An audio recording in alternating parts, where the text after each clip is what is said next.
tension est montée d'un cran ce soir à Angers dans le feuilleton des manifestations lycéennes contre la réforme d'Arcos. Vers 17h30 en centre-ville, des échauffourées ont en effet opposé des adolescents favorables au blocage des établissements et d'autres qui y sont opposés. La police a d'ailleurs dû intervenir pour séparer les belligérants des deux camps. Les gens ont le droit d'avoir les convictions qu'ils veulent, ils ont le droit d'avoir les opinions qu'ils veulent, ils ont le droit d'être pour ou contre la réforme.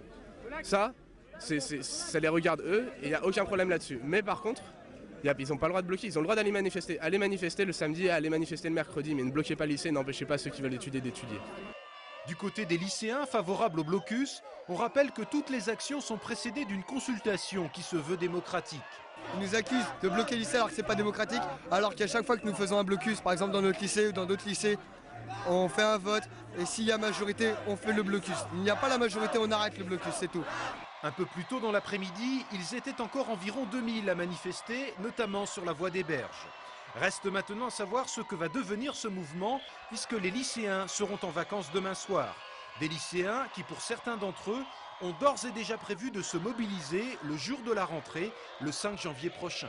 Ce qu'on a décidé de faire en coordination lycéenne, c'est de faire une assemblée générale dans à peu près tous les bahuts d'Angers, dès le matin, dès 8h, pour rappeler aux gens pourquoi on est là, pourquoi on se bat, et leur réexpliquer qu'il faut rester mobilisés parce qu'on a gagné une bataille mais qu'on n'a pas gagné la guerre.